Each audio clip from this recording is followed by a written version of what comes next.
nice.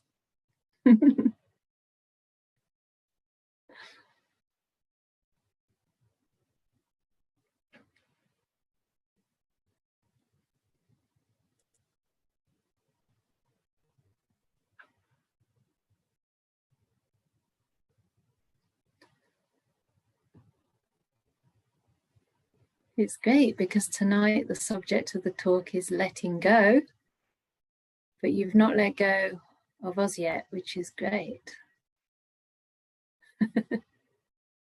Still really wonderful attendance. And see, we don't need to let go because the retreat's disappearing all on its own. Flying by.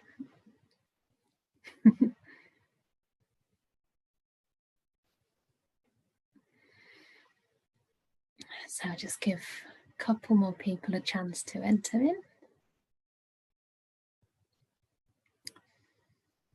And while we are just starting, I had an email from someone today who said that she hadn't been successful in submitting a question to us, and I wasn't quite sure about whether she knew how to use the chat box or what the problem was, but she thought she could use the chat box, but still it wasn't submitted for some reason. So I just wanted to say that in case anybody else has been having trouble at all. We're certainly not ignoring you, I can guarantee that. We're trying our very, very best to cover as many questions as we can, as thoroughly as we can within a limited time frame. And absolutely all your questions are respected, are taken seriously.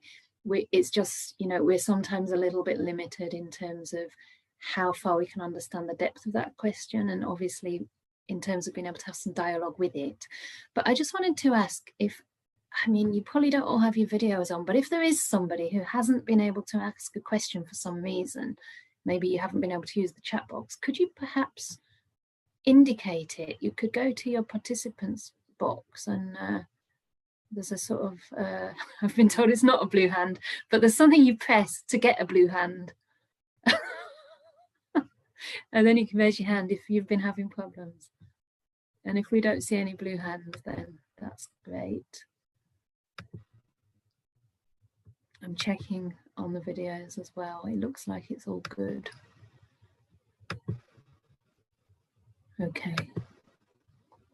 So we will do our best. And also, if you manage to hang on until the very end of this retreat, we'll have probably a separate extra session with myself where we can have dialogue. It'll be more interactive, and there'll also be some little groups that you can join. But I shouldn't talk about endings yet because we're still in the heart of this retreat. So, and tonight's talk is a little bit more on the profound side about letting go, which is one of the most profound and perhaps hard to grasp concepts. Hard to grasp letting go. That's terrible, isn't it? And yet it's the whole thrust of the path. It's the whole movement and inclination of the path, the whole movement of the mind that gradually, step by step, takes us into these deep states. So the Buddha said, Vosagara mana paritva, labati samadhim, labati chitte kagata. And that means that if one makes the main object or the main inclination, the general thrust, the general sort of inclination of the mind, one of letting go, one of giving up, renouncing, giving things away, giving things up, the most important thing, then one easily stills the mind. I was going to say gains, but really it's about settling the mind, and one's mind becomes chitta ekagata. It means like one-pointed. Sometimes Ajahn Brahm describes it as one-peakedness, because the word aga can be a peak, and if it's ekagata, it's like gone to oneness. So whether it's the mind in one point or the mind at one peak, it basically refers to the states of jhana and deep samadhi. So what is this letting go, and where does the Buddha talk about it? So the first most obvious place is in the Eightfold Noble Path, again, under the second factor of right attitude or intention. And in there it's called renunciation, nekama. And this is what Ajahn Brahm translates in his little catchphrase, make peace, be kind, be gentle.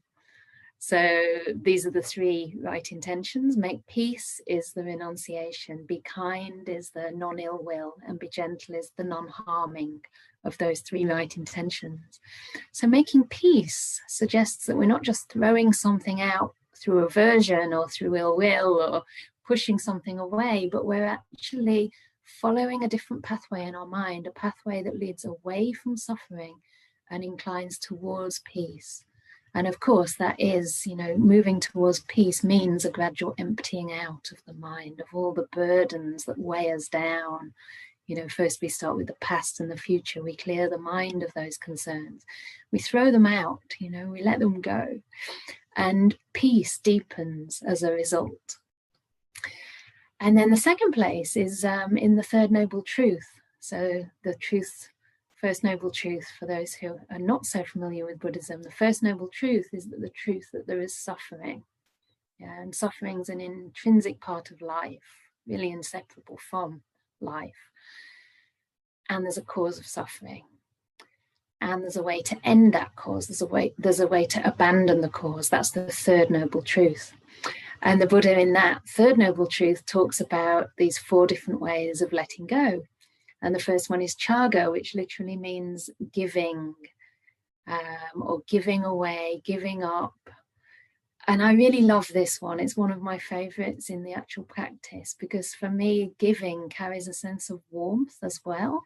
It's not just chucking something out kind of carelessly or coldly.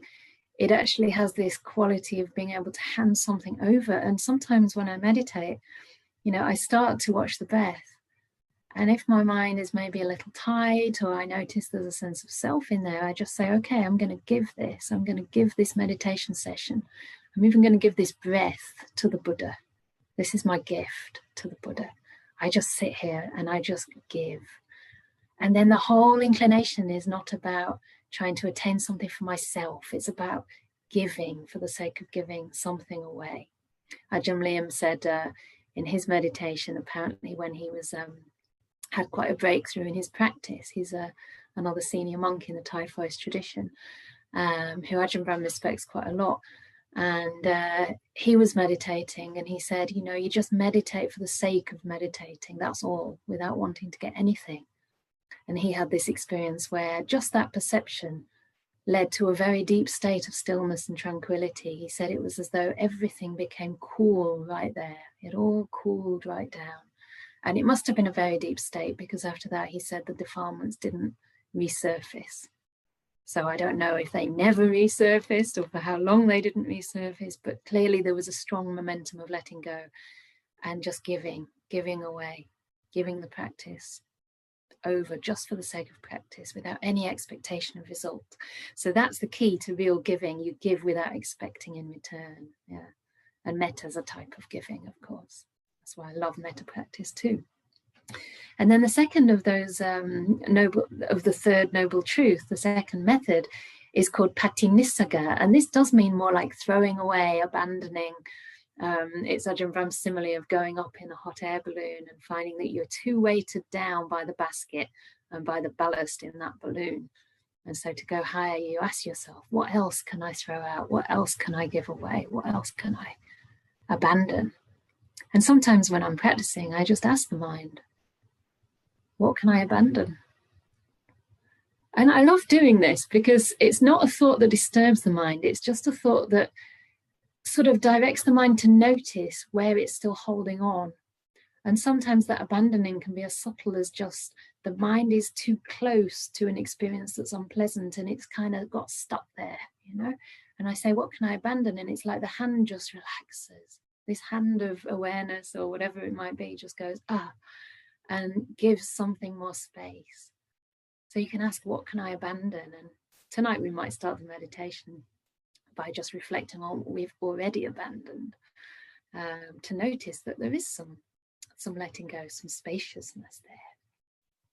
We also have to abandon everything we've ever been taught or heard or kind of expect to happen in the meditation. And one nice thing during my, I might have told you this already, but one nice thing during my 3 months Rains retreat was that I realized that expecting something to happen is one type of expectation, but sometimes expecting things not to happen is just the same, because you're letting your past experience of whether you have or haven't had success condition what you may or may not experience now. And if you expect not to go deep, or if you expect that, you know, this meditation won't really work because it's only 10 minutes, or then you're actually kind of overlaying your own knowledge without any real knowledge over the present experience. It's like you're trying to second guess what's going to happen. And how on earth do you know? You don't know what causes you have in there. You don't know all the work you've done in the past. Not only this life, maybe previous lives too.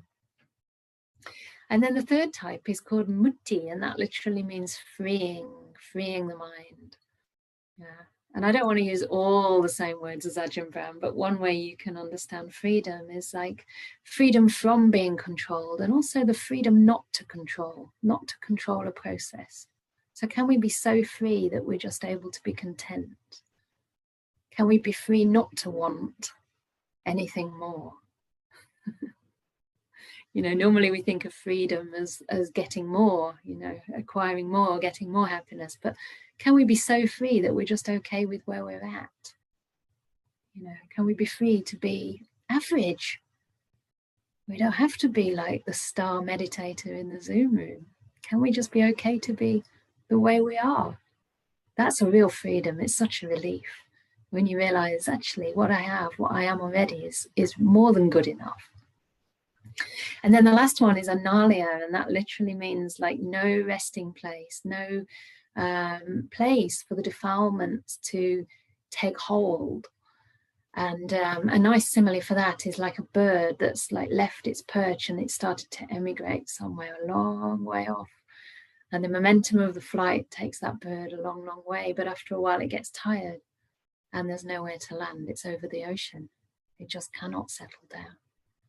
And in the same way, you know, when we have less and less of a sense of self, things can arise in the mind, things can arise in our experience, but there isn't really anything for them to stick to. There's this lovely story in the suttas about one of the Buddha's chief disciples, the Venerable Sariputta, and he was renowned for his wisdom, being on a par with the Buddha himself. So the Buddha referred to him as his son, basically. Great arahat in the time of the Buddha. And one day he was on alms round and there was this kind of demon or kind of some sort of invisible being decided to play with him. And he came up behind the Venerable Sariputta to test him out. And he came and he just went whack on his back and really gave him a massive thump.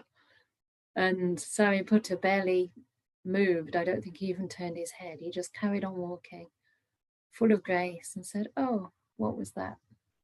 That was it. There was no identification. There was no, my goodness, who could do that to me? Don't they know that I'm the senior disciple of the Buddha? None of that, you know. There was just this, like, there was no place for it to actually hit.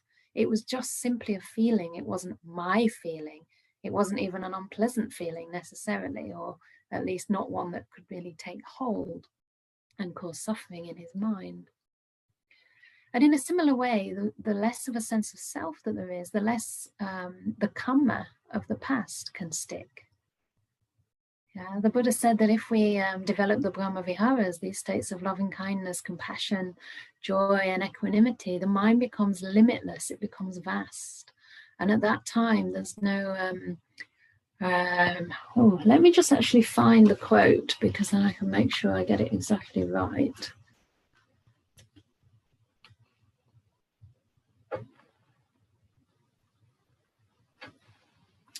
So he says that when the liberation of mind is developed in this way, that is through the 4 Brahma Viharas, no limiting karma remains there. None persists there. Just as a vigorous trumpeter could make themselves heard without difficulty in the 4 quarters of the universe, so too when the liberation of mind by equanimity and the other Brahma Viharas is developed in this way, no limiting action remains there, none persists there. So it's almost like Mara can't find you. Like, things that have a root of craving and ill will can't really manifest in those states because the mind is so abundant and exalted and vast. There's another simile that likens this to putting a salt crystal in a big lake, in a huge lake. And this is a little bit like when unpleasant effects from previous actions surface in a mind that is vast. You can't taste that salt. But if that salt would be put in a glass of water, especially a small glass of water, and that refers to a mind which is maybe quite brittle, quite edgy, maybe very angry or tired, then that salt is really noticeable. It's very, very strong. Yeah. So this is what it's like if one has done a lot of unwholesome actions, you know.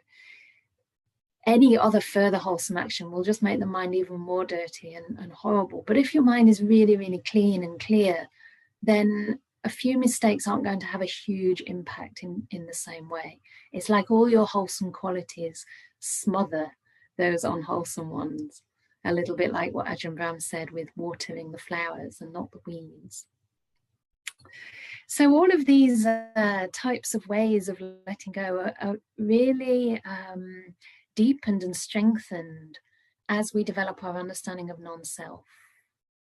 Yeah.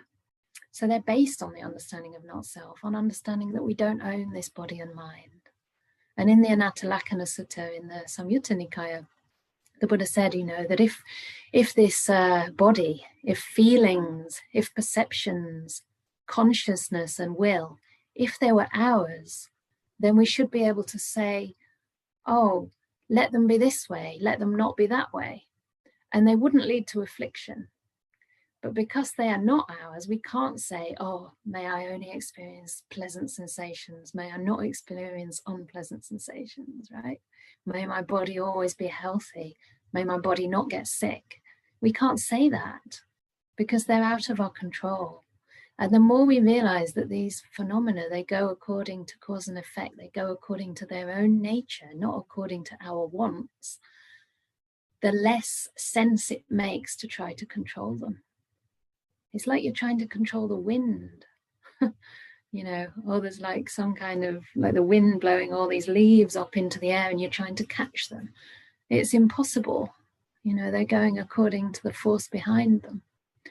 So the more we realize this, the less we control those things that are not possible to control.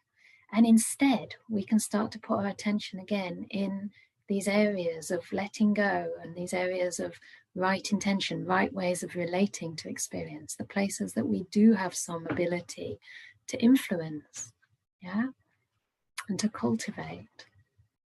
So we, again, it all comes back every time to knowing the path is a way of learning to relate wisely to experience rather than to try to accumulate certain types of experience, which we can never do. You know, we can spend our whole life trying to fix everything up in the outside world to be just the way we want it. And even if you're successful for a while, eventually you're going to have to let it go at the time of death, if not earlier, right? Even the most perfect relationships end in separation or in change. You know, they go through their different phases. And this is not to say that we shouldn't have relationships. We're relational beings, but nothing can be permanent or lasting. You know, no matter how beautiful, no matter how pure, I still have to let go of Ajahn Brahm one day, which is not a very nice thought. But, you know, was he ever mine? That's a great delusion. I say my teacher, but he's not my teacher. He's just going according to his conditions. For me, he's just become the Dhamma. That's how I relate to him. And yet still, as long as we kind of are not free from this sense of self, we do attach to people and things and we consider them ours. So the more we can start to contemplate, you know, that if these phenomena really did belong to us, then they would be here always for us. We'd have some kind of ability to control them. But we can see in our own experience how things arise and pass relentlessly, right? By day, by night, arising, passing. And, you know, for some of us, perhaps who've practiced Vipassana in different traditions where you really focus on this phenomena arising and passing, which I did for many years, you really start to see that there's hardly even a pause between the two. It's just as soon as something arises, it's gone. It's lightning speed, you know. And that's not even the depth of impermanence. As Ajahn Brahm said, the depth of impermanence is when even that arising passing ceases. Even the container, the 5 khandhas within which you're observing things arise and pass, even they disappear. And that's the real anicca, that's the real vanishing act. So we let go little by little. I wanted to say that just to end, because like anything in this path, it's a gradual training and we shouldn't just rush straight in. And also that not the carrot exactly, but in a way, the allure of it is the happiness that you get in return. So Ajahn Chah famously said, if you let go a little, you'll get a little peace. If you let go a lot, you'll get a lot of peace. And if you let go completely, you'll get complete peace. It's not really that you will get it, but there will be complete peace in the place of all this selfing and attaching and holding on to things that we simply don't control. Yeah. So we look for that peace, and this can be the guide in all of the practice. You know, as the Buddha said to Mahapajapati Gautami, the first bhikkhuni, and his maternal aunt, he said that any Dhamma that leads towards peace, that leads towards disentanglement, towards fading, towards cessation and nibbana, towards knowledge, towards enlightenment knowledge, you can know for sure that's the Dhamma and the Vinaya taught by the Buddha. So whatever you do, whichever way you incline your mind, see if you can just gently incline deeper and deeper towards peace. So there's much more I could say as usual, but it's time for some meditation. So please settle yourselves, and we'll try and do it a little bit more lightly guided tonight.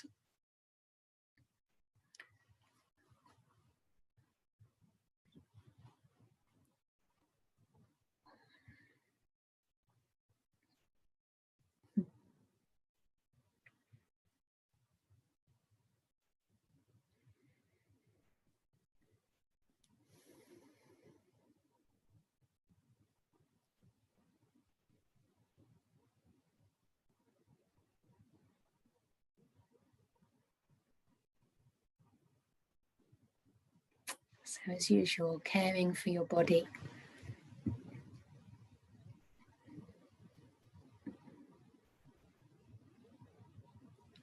When the body feels cared for, it feels able to relax. You're ending business with the body, as though tucking a child into bed.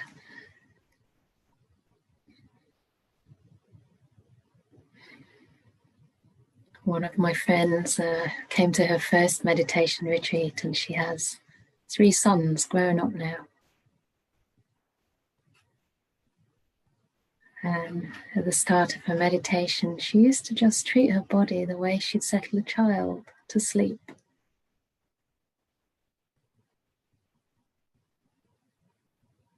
She noticed from her children that if she didn't settle them properly, they'd wake up later and disturb her in the night.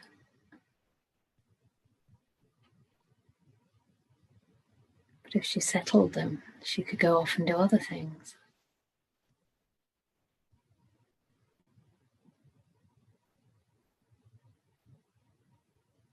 So take the time to care for your body, spreading that loving awareness through each and every limb.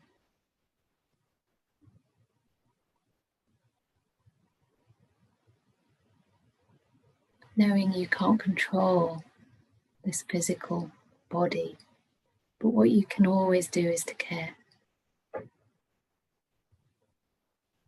You don't have so long together, so see if you can care for it while it's with you.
And just inviting you to take a few moments to notice some of the things that you've already put down.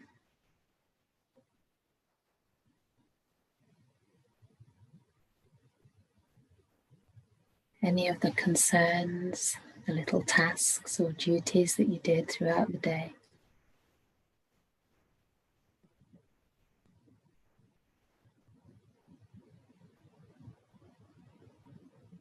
Visual impressions of the day.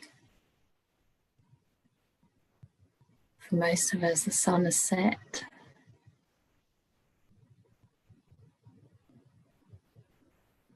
So all those forms are subdued. Nothing more to do outside.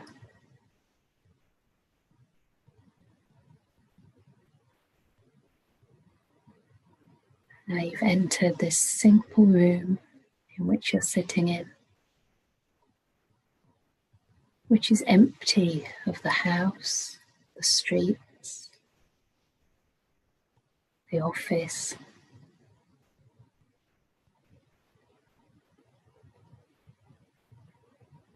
See if you can notice the freedom of that simplicity. The peace of having abandoned so much.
And gently, slowly,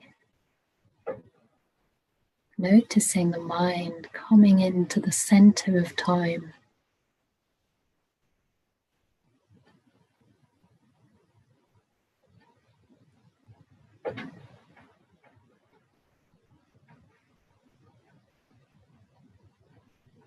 Poised in the moment.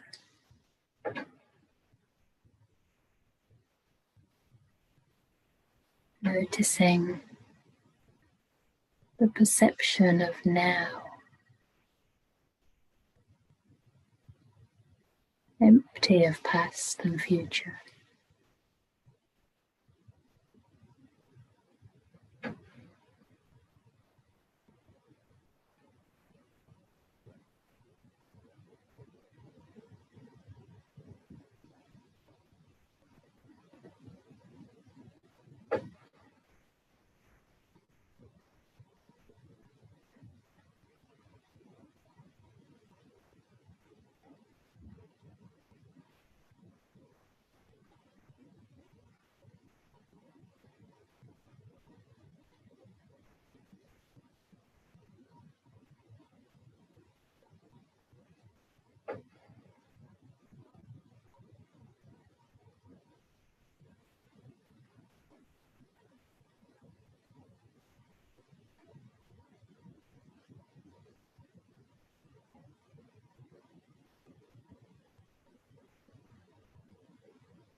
Noticing if there's anything you don't really need.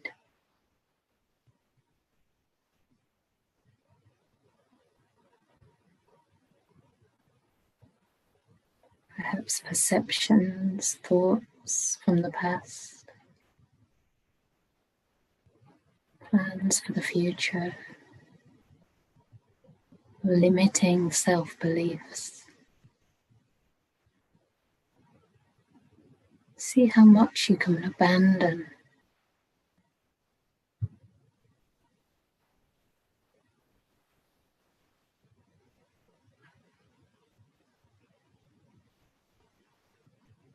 As you move more and more closely into the center of time.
Enjoying the peace and the silence.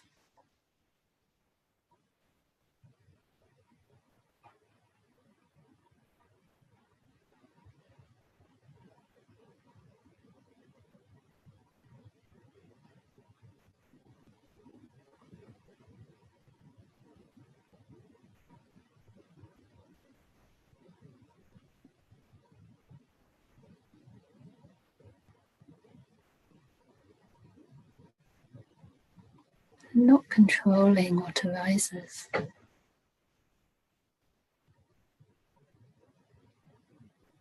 If thoughts arise, they're not me, not mine. They're just visitors coming by, arising due to conditions, passing away when those causes cease.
And if the breath arises,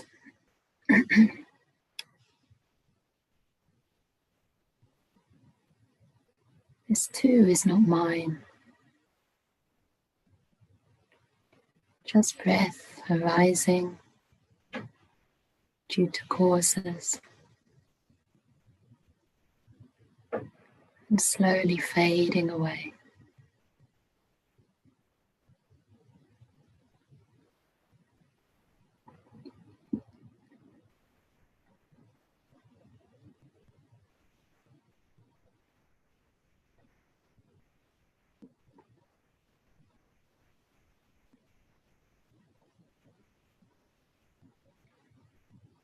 Each breath could be the last.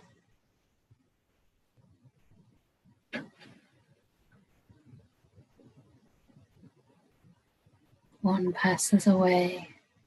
You don't know when the next will come.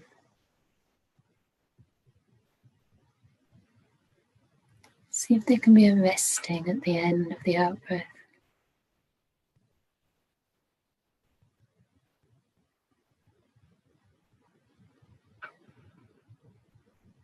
A gradual deepening of release.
And as we're coming close to the end of the meditation,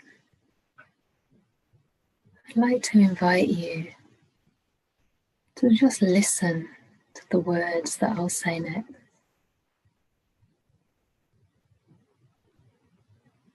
And just see if you can let go into the direction that those words are pointing to. In the direction of peace.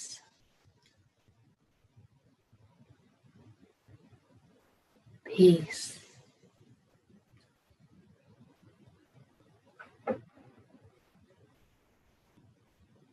Peace.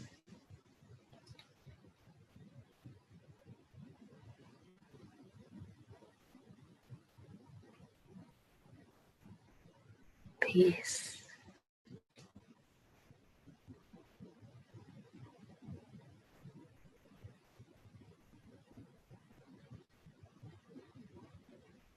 Peace.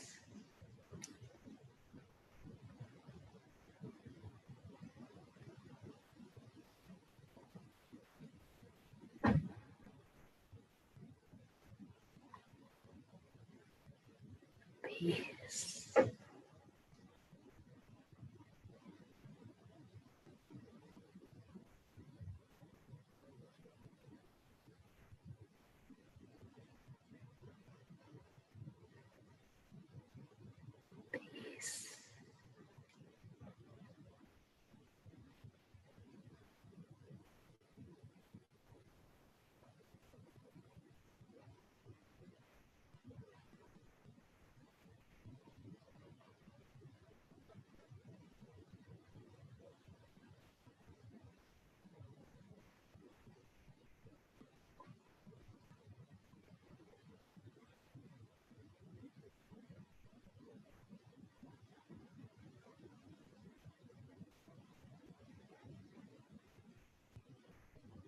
How do you feel now?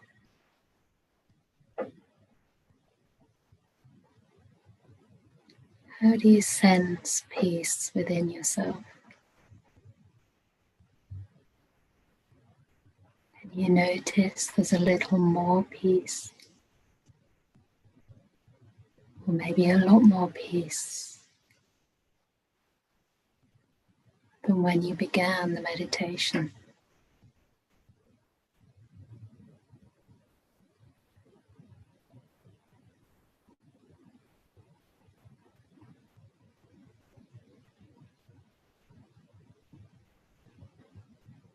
And if so, how did that happen?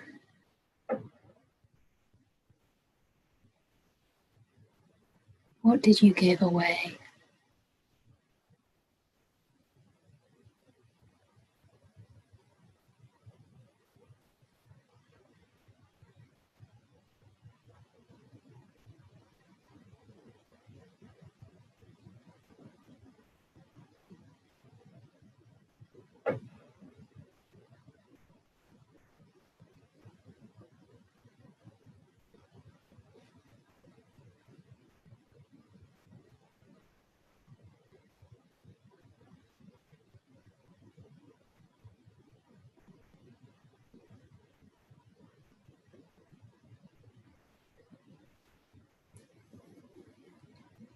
So if you wish to gently come back to the feeling of the body sitting,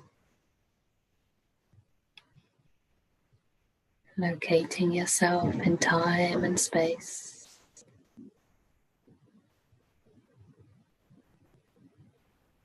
Noticing the hands on the knees or in the lap.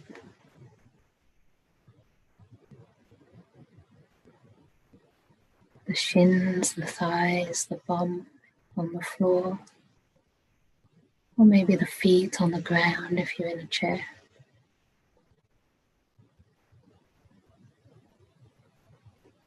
You might wish to gently stretch your back, roll your shoulders.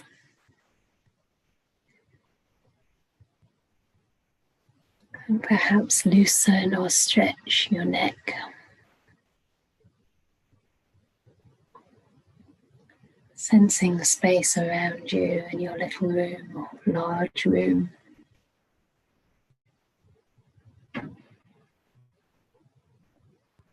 Feeling safe.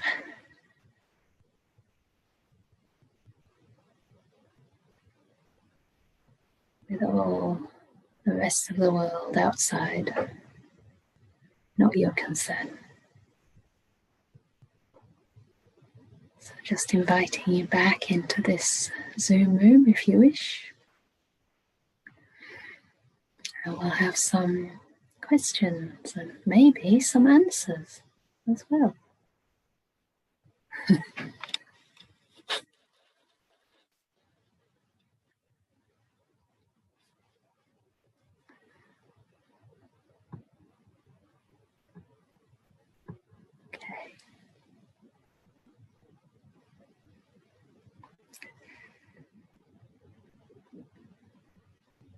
So someone's asking that halfway through the meditation, after the awareness of breath disappears, I get a need to swallow saliva. It doesn't go away until I swallow, and then I become aware of my breathing. How can I stop this? Yeah, that's quite a common thing. And I think one of the difficulties in stopping it is that as soon as you feel that you need to stop it, you're actually making it into an issue, and because of that, it becomes more obvious. It becomes more predominant in your mind. So I would say, don't worry about it. It sometimes happens at a certain stage when you're not used to that phenomena. And I don't know, for me it used to happen, but now I don't really notice it anymore. I guess I just haven't made it into a problem. And also if I need to swallow, I just swallow. It doesn't really matter. I mean, the process of meditation is often one of deepening and then slightly withdrawing, deepening and slightly withdrawing. And over time, you'll just get more momentum in the direction of letting go, so that these things will actually disturb you less and less. So I think the best way to deal with it is just to make peace with it. And if you need to swallow, swallow, because if you wait longer and longer, it'll just build up and become more and more of an issue in your mind. So I would say just nip it in the bud and try not to give it too much attention. Okay, I'm going to ask the question from the lady who didn't manage to get it in the chat box earlier today. So she says, I have a chronic debilitating pain and illness and can't sit and meditate. Ajahn Brahm mentioned about meditating while lying down, but I get so relaxed that I actually go to sleep in 5 minutes. Can you actually get into deep meditation while lying down, and how? Okay. So Ajahn Brahm has done that. He has got into deep meditation when really, really sick. And my understanding of how that happened was a sort of a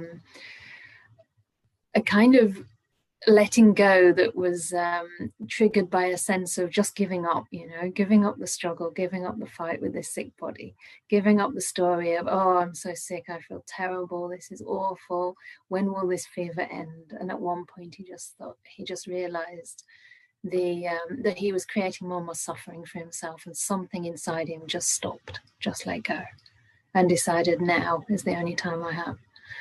So it's a little bit different in his case, because I guess he wasn't that sleepy at the time. But I think in your case, where you're saying that you're lying down and you're getting so relaxed that you sleep within 5 minutes, it probably might mean that you could actually be lying down and relaxing much more.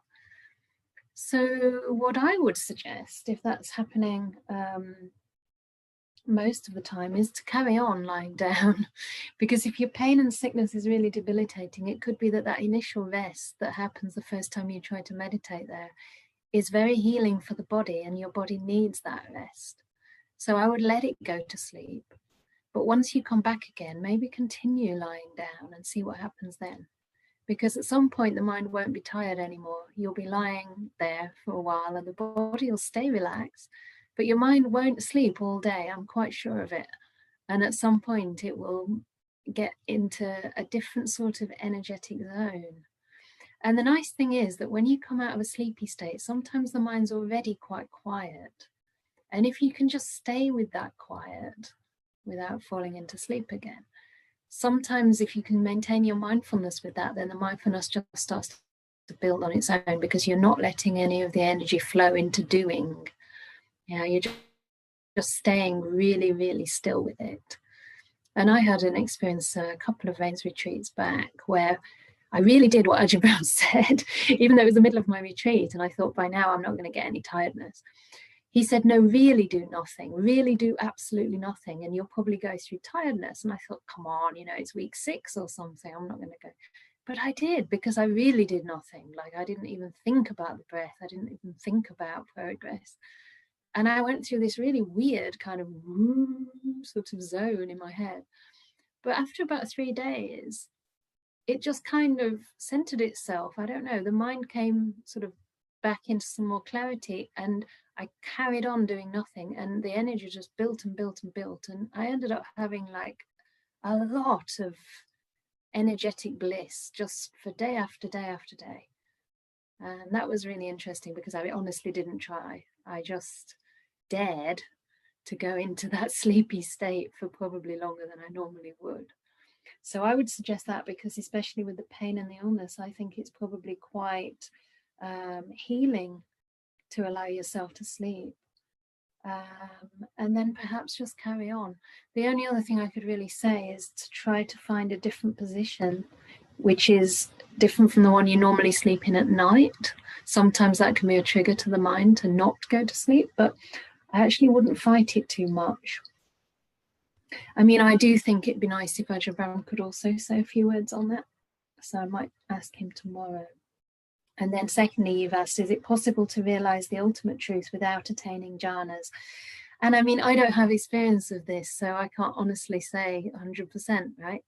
But my understanding is that it's not so much that you have to or you don't have to attain jhanas. It's more that if you're moving in the direction of letting go, these things will happen as a natural part of the path on the way to that full awakening. So I don't think it's something you even need to worry about. I think it's where confidence comes in. Sometimes we worry because we think, oh dear, if you need jhanas and I haven't got jhanas, I can't get enlightened. But that's not really what it means. What it means is that since you're on the path, and you are on the path, and you are staying on the path, you're going to get there in the end.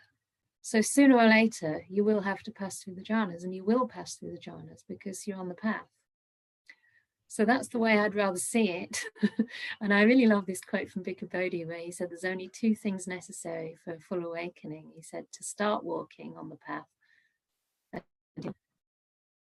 And that's it, once you start with right view, right intention, the rest of the factors just start to slowly build. And for some people, it might be that deep samadhi comes much later. It might be that you have to walk over the first factors, or your path is such that you're going to get really strong in those first factors.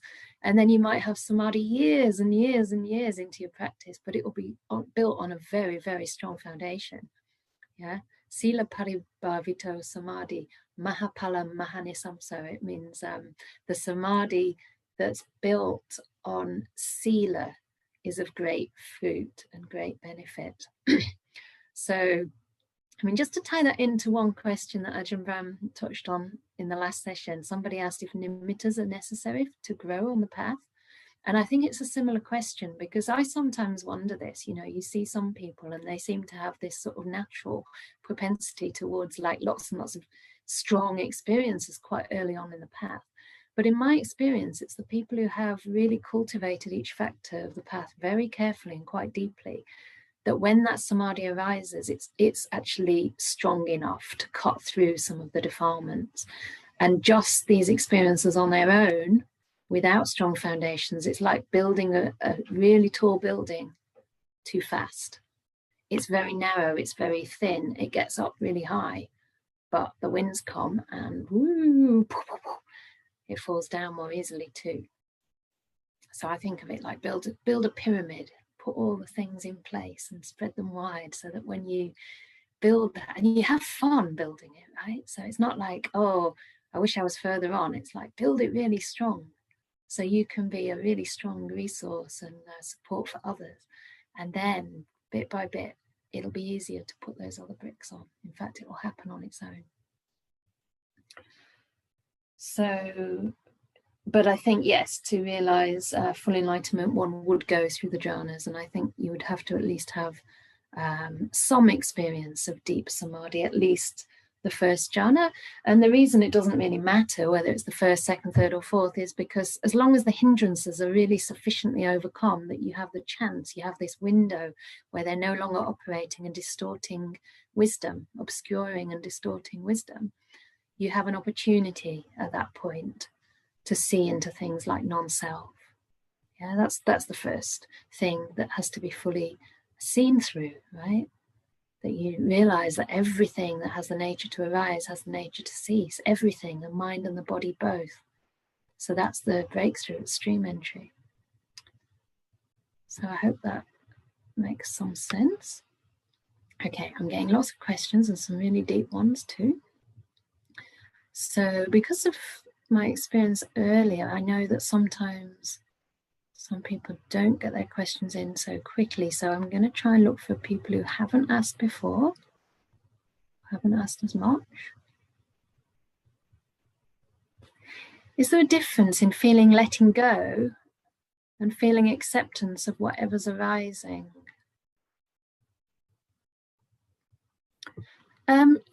A little bit of difference, but not a lot, I would say.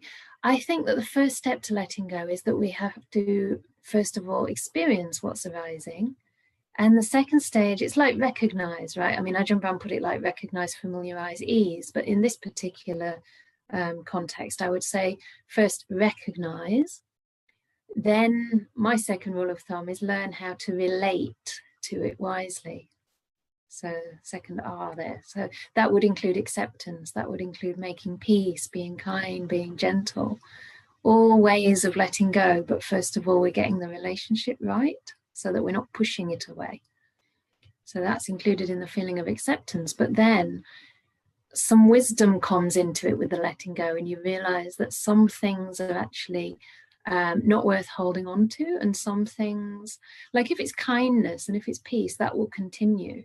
But if it's kind of accepting, say, anger or irritation, that acceptance will eventually start to undermine the anger. So you won't be holding on to the anger. You shouldn't be holding on to the anger. It's not like, oh, I accept your anger, so just carry on.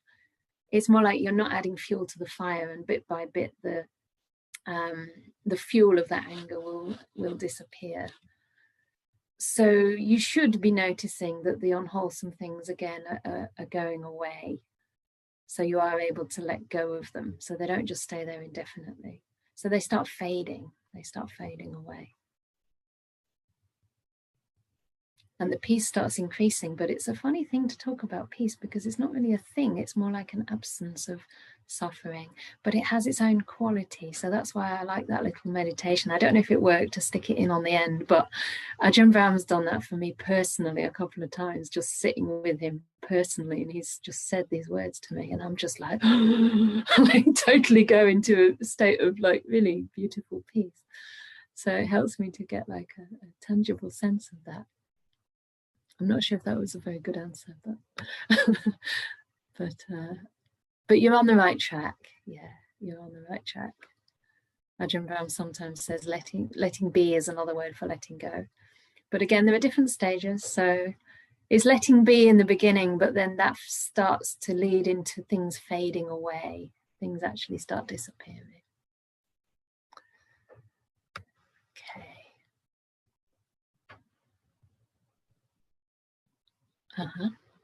When meditating, I see something like a high-resolution black-white noise. Sometimes there's a millisecond where the field freezes. It's a bit weird. What is this? Is there a name for it? And why? Yeah, I'm not exactly sure about what you're experiencing because I haven't experienced that exact thing. But one of the things that happens at this point, like one of the things I think you're describing, is when perception just starts to get a bit freed up. So perceptions start being playful and your mind is becoming a little bit freer to kind of create and visualize and have sort of weird phenomena happening that wouldn't normally happen. So I think that's a sort of nimitta, but it's not necessarily a nimitta that can take you into samadhi, because you're saying here it's only a millisecond. So it's kind of like you're moving from the field of the known to something a bit stranger. Ajahn Brahm sometimes says it's like perceptions getting wings. So they're just phenomena that happen, and I wouldn't give them a lot of importance, because unless it's something really, like if it's a nimitta that could take you into a jhana, then it would have to be very, very beautiful and very, very stable and really bright and alluring, so that it would pull you in. You wouldn't really have much of a choice at that point. You'd just be pulled. And until that actually happens, I think the most important thing is just to, again, focus on making peace. Focus, not really focus, right? Just be making peace. Allow these things to arise. Don't control them too much. And yeah, and keep sort of orienting toward the breath if that is there. Not to force yourself back to the breath, but just to keep on following the main practice and allowing that to strengthen and to build, rather than getting too distracted by weird phenomena at too early a stage in the practice.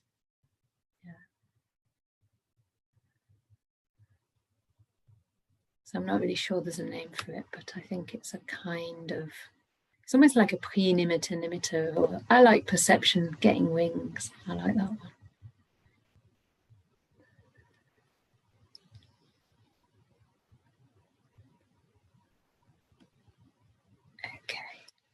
Okay, so somebody's asking, when the mind is not engaged in meditation, it's exhausting to be constantly countering, working out what it is and letting things go.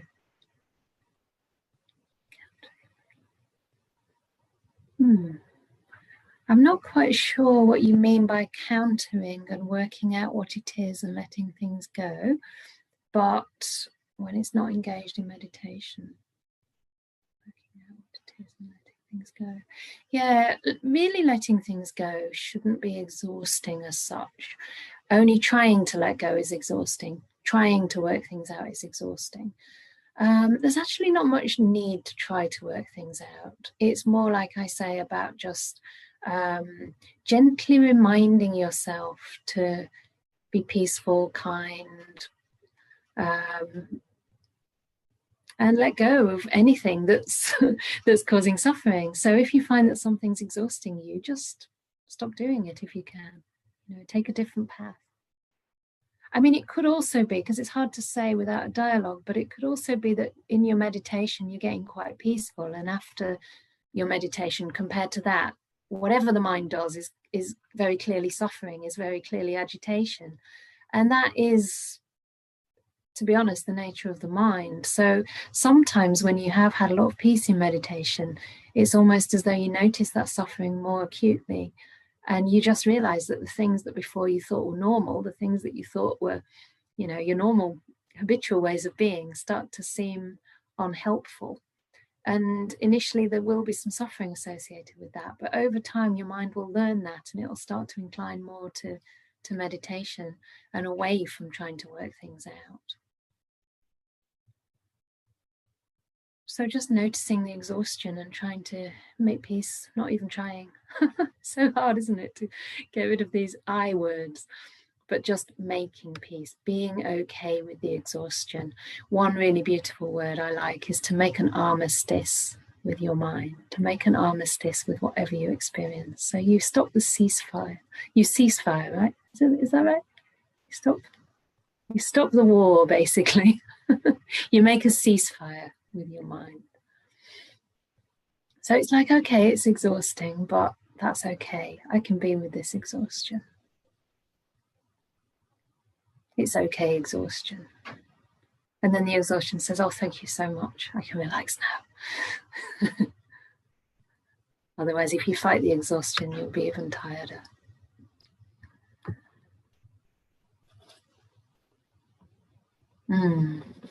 Okay, so the other question is that if attachments will pass away, what's the point of starting out on things? I'm thinking this might be the self getting a bit agitated. Any advice on how to work with this? A kindness reminder would be welcome. So I've just given you a lot of kindness reminders. And I think that's true. I mean, the self does definitely get agitated when it hears these kind of teachings, and it wants to assert itself and say, no, I can't do that, because who will I be without what I do?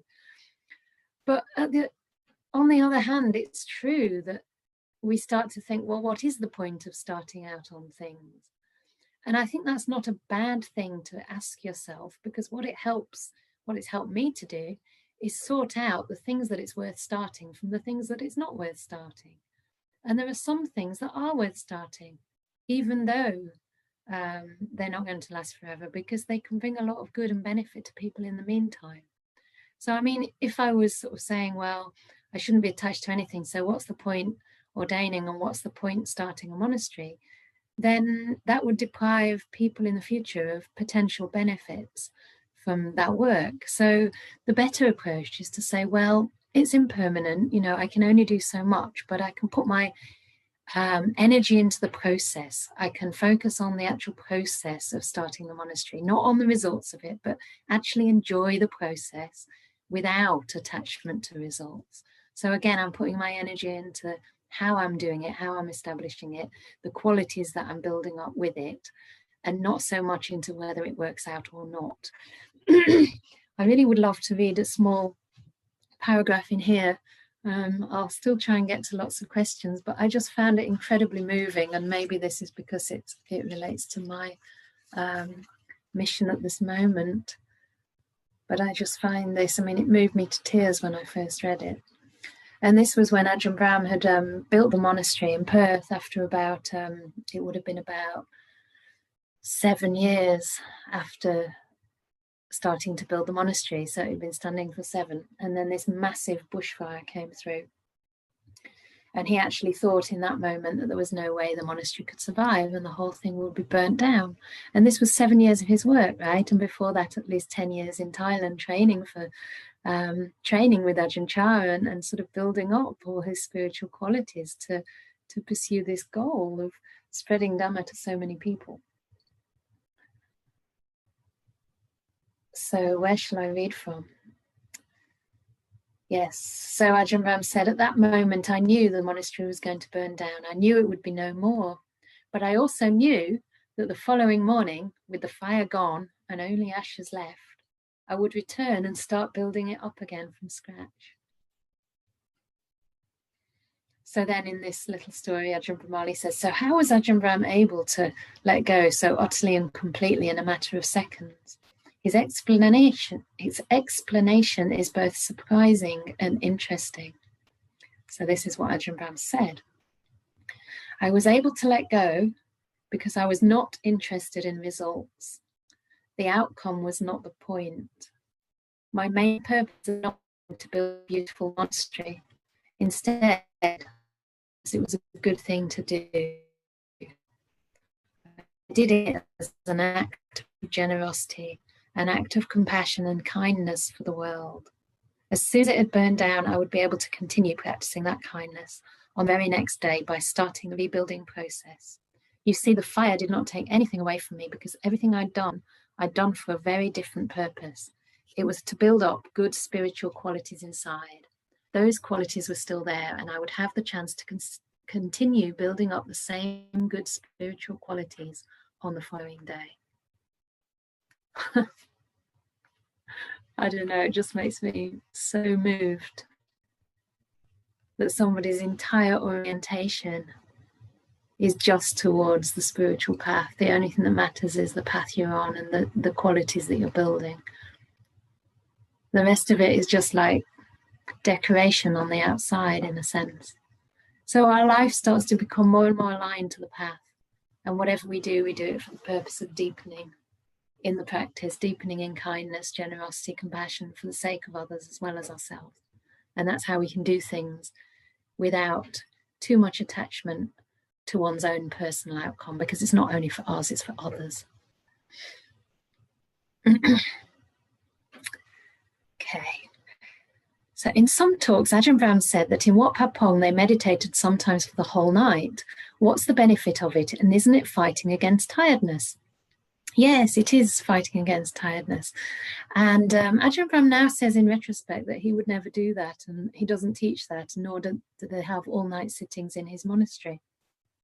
What they actually do in his monastery is not have any schedule, except for the food, which is optional, but of course everybody always chooses to have it, mostly.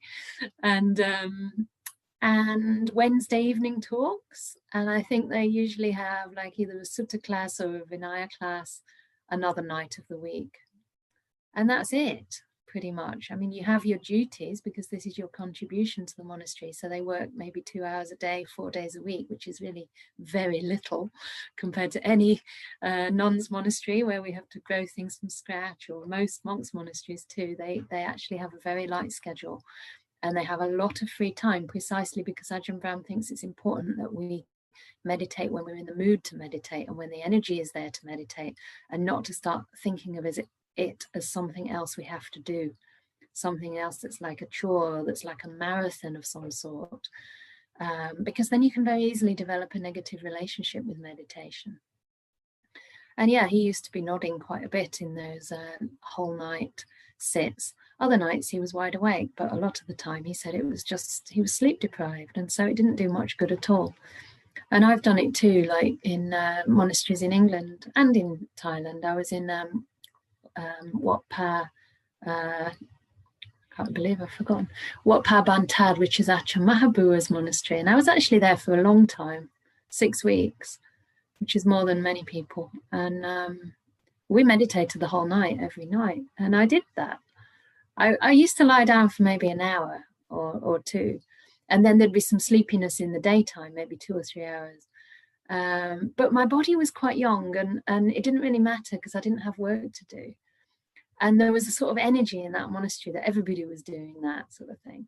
But in the long run, it does affect you. And I don't think it's particularly helpful.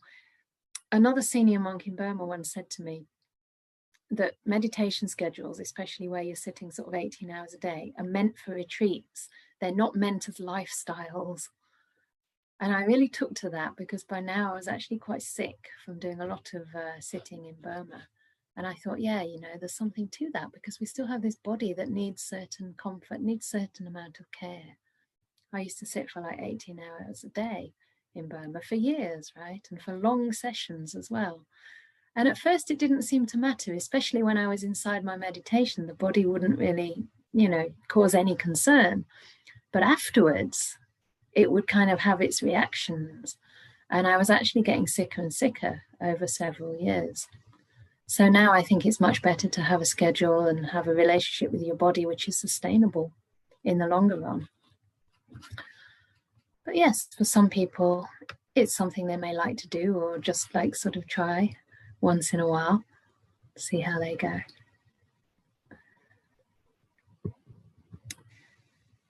Okay.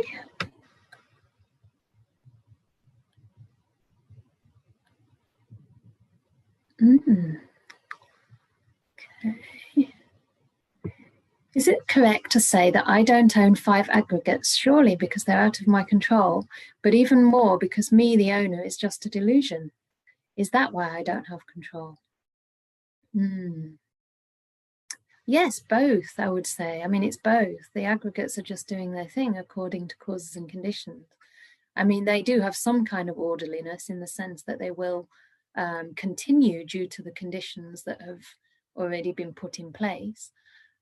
So, you know, there's not really much we can do about it now except how to relate to that process with more kindness and wisdom. But yes, of course, the owner is just a delusion. So we think we make choices. We think we have some kind of control, like we can decide to go jogging or we can decide to eat a healthy meal. But even that is conditioned.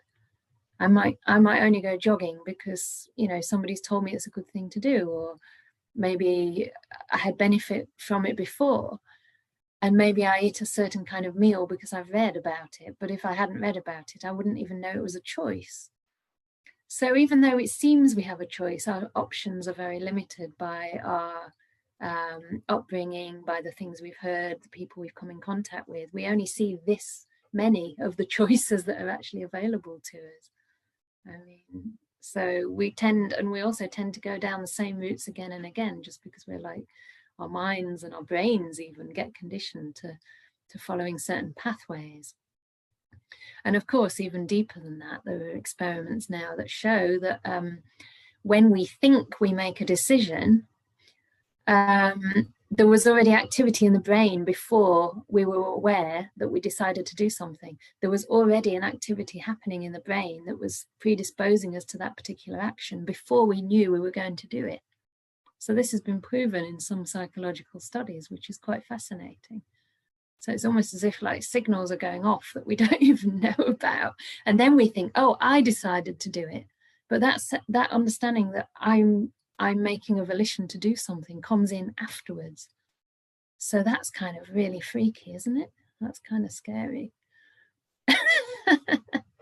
And I can't pretend to like really get that, you know, really understand that. But what I can know is that the more I butt out and the more I stop wasting energy on control, the more happiness starts to arise, especially, obviously, if I'm conditioning my mind with the Dhamma.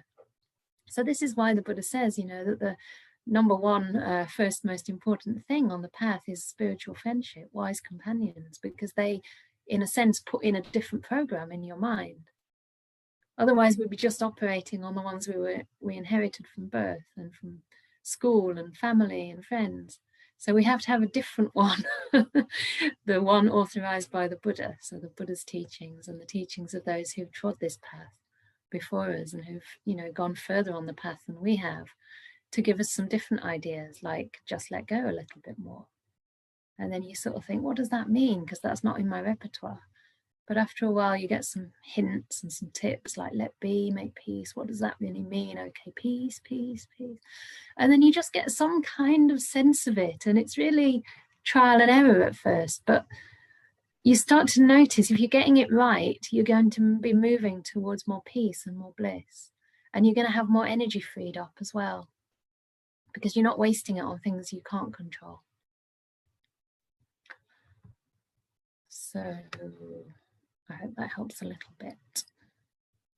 Oh, there's not heaps and heaps of questions today. Okay. Many times when I start to meditate, I don't find real silence. There's an ongoing noise like a buzz, as one under high voltage electricity pylons just between my ears, so incessant inside my head. When it's there, I start to observe it. Can you tell me if it's caused by stress? I doubt that it's caused by stress, unless it's something like tinnitus. Is that caused by stress? I'm not sure. This is commonly referred to in some traditions as the sound of silence. I mean, Ajahn Sumedho makes a big thing of that and actually sort of focuses on that as a meditation object. But the Buddha never spoke about that as a meditation object. And I think the issue for me with that would be that it's not a natural phenomena that's arising in the body. So I don't see how so much insight can arise with that particular meditation object. And I mean, that's just one reason. The fact that it's not in the suttas, to me, is another more important reason. So I would say try not to give it too much importance. I mean, I've been on retreats. I get that a lot, actually. I can hear that really loudly. So I don't think that it's something like a deep stage of meditation, because I can hear that loudly even when my mind's talking or when I'm not that still. But sometimes I've been on retreats, like in India once. It was a 45-day and I was in this little cell for like the whole time. You meditate for about 12, 14 hours in there. And it was so loud. It was like, it was thunderously loud, just woo, the whole time.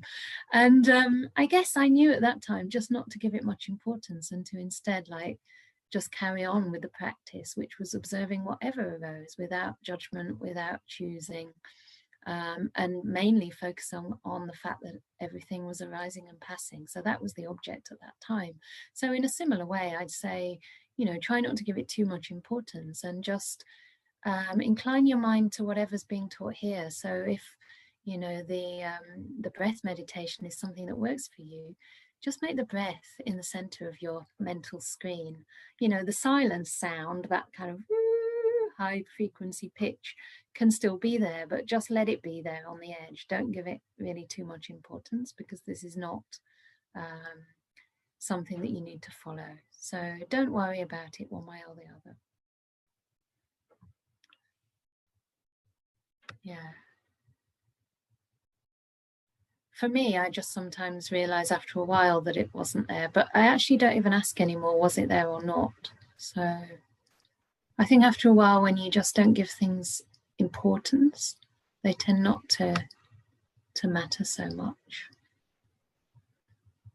Okay. So most of these questions are from people who've asked a few already, but that's fine, because, okay. Sometimes when I pay attention to my breathing, I try and control it and it becomes uncomfortable. Can you give any tips on how to stay with the breath in its natural rhythm? Yeah, I mean, it's just a tendency of the mind that whatever we're aware of, we do control, and it happens very subtly. Like, I don't know much about quantum physics, but apparently in quantum physics, anything that you're aware of, you just knowing it is enough to start controlling it. So it's a subtle level that's happening all the time. So it's more, I mean, you might have always been doing that and just not really realized it before. So I would say just, it takes some time to learn not to do it. It may be arising because of fear. You may be thinking that if you don't control it, then, it'll disappear. But the more we learn to just sort of put the causes in place and not even go after the breath, the less we tend to control it. Like I said about my experience in Perth a while ago, I really didn't choose an object, for days and days, and went through all this sort of sleepiness. And eventually when the breathing came, which it did, it was so beautiful and so light and joyful straight away. And I thought, my goodness, how come it's not always this easy? It really is that easy to get into silence and bliss with the breath. But of course, at other times I forget that and I start to sort of have a bit of doing, or, I didn't come at it quite gently or quietly enough. So it's an experiment, but I would say, yeah, possibly stay with the preliminaries of the meditation for a bit longer, making peace, being kind. And then when the breath comes, yeah, you'll notice a bit of control in the beginning, but just be patient with that. And over time, it'll settle down. So don't worry too much about that. Again, if you sort of notice it and start to be over concerned with it, then you'll make it into an issue. Whereas actually over time it will settle down. I mean, sometimes if you're ready for it, long sitting is really good. I mean, not setting like a aditana and saying, I must sit for an hour, I must sit for 2 hours. But if it ever happens naturally, you'll find that things do just settle down over a period of time, which is one of the reasons I sit for a long time, because my mind takes quite a while to settle down. So that's something else that could help in the longer run.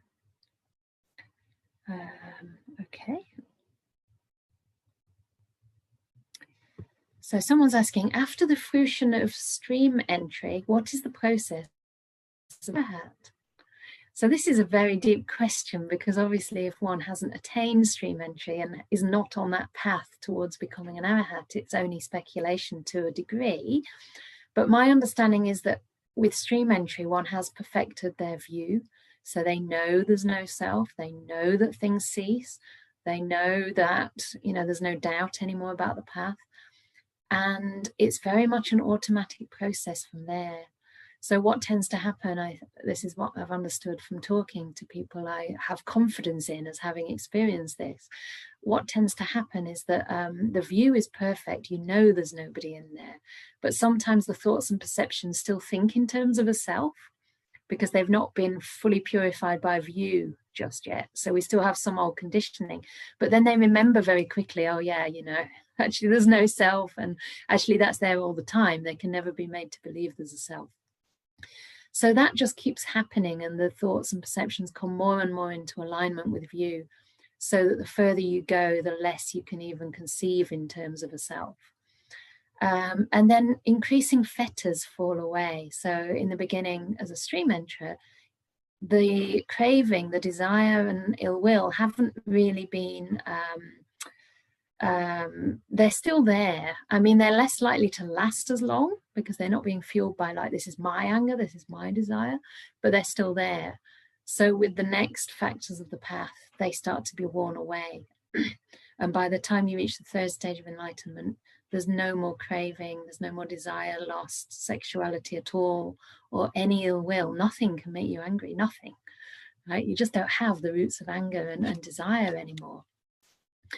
But still there's a slight sort of sense that, okay, there's no self, but there's still this very subtle, what they call a conceit, that I'm better, equal, or worse, which is quite interesting, because even the conceit I'm equal is still conceiving in terms of a self. It's still conceiving in terms of being something that can measure itself against something else. So it's not that ego is only thinking you're great, it's thinking you're anything at all, right? And so it's only with full enlightenment that that completely goes away, because the thought, perception and view are completely in alignment, and you can't even think in terms of a self, even in the subtlest way. And also there's no restlessness anymore. So in the third stage of enlightenment, there's no ill will and lust, but there's still a bit of restlessness and a little bit of conceit in those ways, in terms of I am something, sort of. So that's my worldly understanding. That's not my, you know, enlightened non-understanding, but this is how I understand it. Feel free to ask Ajahn Brahm, but he would definitely say that, you know, there's nothing you actually have to do at that point. It's such a natural process. I mean, even for us, you know, before enlightenment, he's saying don't do very much, right? He has that much trust in the Dhamma. So by the time you're a stream enterer, I mean, you've already got the Eightfold Path kind of packed. It's just a matter of refining and purifying the thought and perception to come in alignment, and weakening those fetters, those last fetters. So yeah, so it happens, and you know, the beauty of it is, this is why I think people underestimate the depth and power and importance of stream entry. Once you're a stream enterer, there's no way you will not become fully enlightened. There's absolutely no way. It's like the course is set. You undermine the delusion of a self. You don't see things, you know, you basically have no self-view anymore. And that's what it means about the bird has no landing place. The bird sets off and it has nowhere to roost. Nothing can stick anymore. You're just basically, Ajahn Brahm calls it like a workman waiting for their wages. So I don't know, I find it all amazingly inspiring. And it's just incredible to know that there are noble beings in this world, you know, who have made an end, or who are well on the way to it. And that we all are on the way to become, you know, to making the noble path manifest within ourselves. As long as, like Bhikkhu Bodhi said, we walk on the path and we continue. And it's very important to know that you're, you know, how to walk on that path. And that's why, again, to keep taking guidance from people who've gone that way before, or at least understand the suttas really, really well, through their experience to some degree as well. This is really important, because there are many kind of byways and detours and dead ends that you can go down if you don't have good guidance. So, but again, keep coming back to making peace, being kind, being gentle, and you'll be okay. Okay, I thought I'd finished everything, but I've just seen one more. Oh, just seen one more. So I'll just say this one more if you can, if you've got another 2-3 minutes. Is everyone good? Yeah? Okay. Where is the line between contentment in current circumstances and the necessity to change them? When is it beneficial to change your attitude to a situation, and when to leave the situation? Yeah, very good, yeah. Contentment doesn't mean being complacent. It doesn't mean a kind of apathy or feeling or being disempowered. That's not what it means. I think it can be a dangerous teaching if it's taken to extend to every situation in our daily life. I would normally talk about contentment much more in relation to the practice itself and to what we do in our mind and in situations that we really can't change.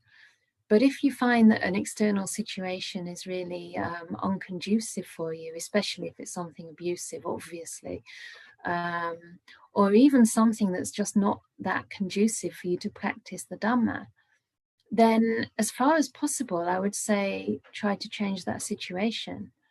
The Buddha actually said for monastics, the standard was that if the wholesome qualities are not increasing and the unwholesome ones are increasing, to leave that place, even if you're getting supported in that place as a monastic, even if you like the teacher, if you find that the wholesome qualities are not are reducing, not increasing, to go away from that place. So, I mean, I've been in situations where I felt very unsure that it was conducive for me. And I didn't leave just like that within a day, which is actually what it says in the suttas. I left it quite a while and I checked it month by month, is this really the case? And I also experimented with being in different places. So, I went, say, to a retreat center and checked, am I still feeling this sense of like despair or doubt when I'm there as well? Or is it due to the circumstance? And after a while, it became very clear to me that it was due to the context. And in a different context, I was more likely to thrive. So I took some chances, I took chances and sacrificed things without knowing for sure that I'd have anywhere to land, so to speak. But it was worth it to me, because if my practice and my meditation, my state of mind is not thriving, then I'm willing to make sacrifices at the material level. So it's up to each person to know for themselves. And we're not always in a privileged enough position to do that, to make that change. So do check carefully, don't make rash decisions, but certainly, first of all, check how you're relating to the situation and see if there's anything you can change by improving your attitude, bringing more kindness, more sometimes boundaries, sometimes kindness appears in the form of a boundary, or even appears in the form of being quite firm and quite strong to protect yourself, or to ask somebody, what you need, and to say that this behavior that I'm experiencing, or this way that I'm being treated is having this effect on me, and and to tell them, but try to use non-violent communication as far as you can. So see how far you can go by changing your attitude. But if that's not enough, then you might need to change the situation too. So there's nothing wrong with that. Nothing wrong at all. The Buddha definitely said it's important to have a conducive situation. It was the first blessing in the Mangala Sutta, is Patirupa Savasa Cha, to have suitable conditions, a suitable place to stay. And then further on in there is to have wise friends, spiritual friends. And the Buddha said, if you have a companion you should have a companion who is equal or better to you. I always thought that was strange, because the one who's better to you means that their companion is someone who's not equal, because they're better than you, so they have someone who's not better. But I think that means in the case of someone who's an enlightened teacher, so you choose someone who's at least equal in terms of their spiritual understanding, if you can, or in terms of their virtue. You may be different, they may have strengths that you don't have, and vice versa, but you're somehow complementary and equal. So you're not having to lower yourself, lower your own standards of conduct to meet them halfway, because this will pull you down. And he said that if you can't find a companion who's better than equal, then it's better to wander like a lonely horn of a rhinoceros, a single horn. Wander alone like the rhinoceros horn. So sometimes we have to let go of relationships. So whatever, but to do so kindly, and to do so knowing that you're doing that to further yourself on the path. Okay, so it's after 9. It seems that there are more messages that are coming in, more questions, but okay, somebody's just asked a question that's supposed to be private, but I don't care. It's my teddy bear. I don't know if all of you are into bear awareness. Which kind of bear awareness? But we haven't talked about teddy bears. Normally Ajahn Brahm has his teddy bear too, but normally in my groups at least one person has one. So yeah, this is the first ordained bhikkhuni bear in England, and her name is Venerable Piti Sukha, which means bliss. Venerable Piti Sukha, bliss and happiness. So there she is. Hi. And it sounds a bit silly, but bear awareness is an important part of the path. Oh, look, so respectful. Because sometimes you just need a bit of TLC, so you can sit with a little teddy bear and give it a hug. It sounds kind of, I mean, when I first heard these things, I thought, come on, I never even used to have teddy bears as a child. I really wasn't into that sort of stuff. But actually it works, especially when you don't have a companion to give you a hug in times of lockdown. I actually cried on one of my teddy bears during my mains retreat one day. There was just one day that I felt sad and it got a wet head. But this one hasn't got a wet head. That's just that my mum crocheted a beanie because she thought it was winter time. So to keep Venerable Piti Sukha warm. So yes, this is a reminder of bear awareness rather than BARE, which is that sort of awareness that's not got so much kindness infused. So bear awareness has the loving kindness included in it. Excellent. All right. So let's finish for the day. I'm sure that most of you are also probably a little bit sleepy and ready for some quiet time. So we'll see you tomorrow morning, and tomorrow will be our last very full day. So enjoy your rest. Good night.